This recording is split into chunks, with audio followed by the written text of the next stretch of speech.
बांग्लादेश में आम चुनावों के लिए वोटिंग शाम 4:30 पर खत्म हो गई है। चुनाव आयोग ने दोपहर 2 बजे तक के आंकड़े जारी करते हुए बताया कि करीब 47.91% मतदान हुआ है, जबकि बाकी बूथों के आंकड़े जुटाए जा रहे हैं। लेकिन इस चुनाव के दौरान कई जगहों से हिंसा और तनाव की खबरें भी सामने आई।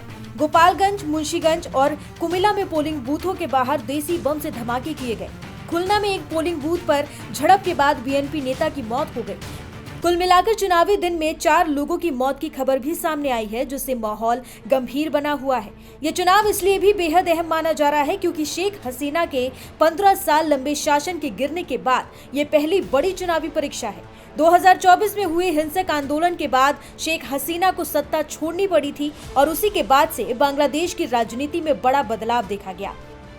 अब देश में नए सियासी समीकरण बन रहे हैं। इस बार 11 राजनीतिक दलों का एक गठबंधन चुनाव मैदान में है। जमाते इस्लामी और बांग्लादेश नेशनलिस्ट पार्टी यानी बीएनपी का गठबंधन मुख्य मुकाबले में माना जा रहा है। रिपोर्ट्स के मुताबिक बीएनपी इस समय सबसे मजबूत दावेदार मानी जा रही है और सर्वेक्षणों में उसे 50% से ज्यादा समर्थन मिलने का अनुमान है।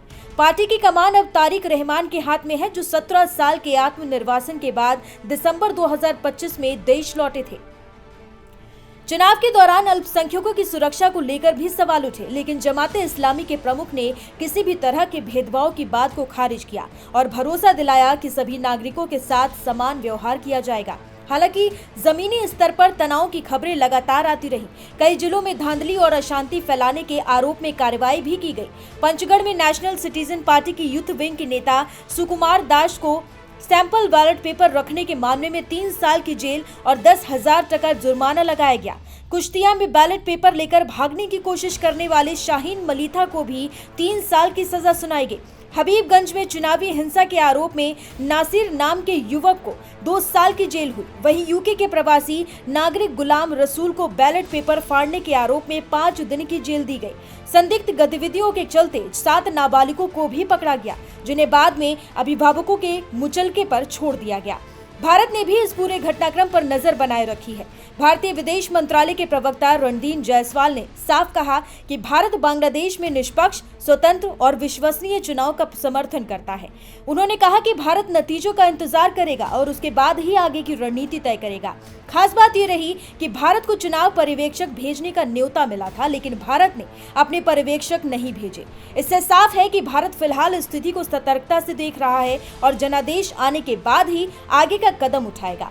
वोटिंग खत्म होने के बाद पूर्व प्रधानमंत्री शेख हसीना ने चुनाव को ढोंग करार देते हुए इसे रद्द करने की मांग की है। उनका आरोप है कि लोकतांत्रिक मूल्यों को दरकिनार कर चुनावी नाटक रचा गया। उन्होंने दावा किया कि अवामी लीग के बिना हुए इस चुनाव को जनता ने नकार दिया है। हसीना ने आरोप लगाया कि पोलिंग शुरू होने से पहले की कई जगहों पर कब्जा, गोलीबारी, पैसे के दम पर वोट खरीदना और मतपत्रों पर जबरन मुहर लगाने जैसी घटनाएं हुई हैं। अब सबकी नजरें अंतिम मतदान प्रतिशत और नतीजों पर टिकी हैं। क्या ये चुनाव बांग्लादेश में राजनीतिक स्थिरता लाएगा या फिर नए विवादों को जन्म देगा, यह आने वाले दिनों में साफ हो जाएगा। लेकिन इतना तय है कि शेख हसीना के दौर के बाद ये चुनाव बांग्लादेश की राजनीति की दिशा और दशा तय करने वाला साबित हो सकता है।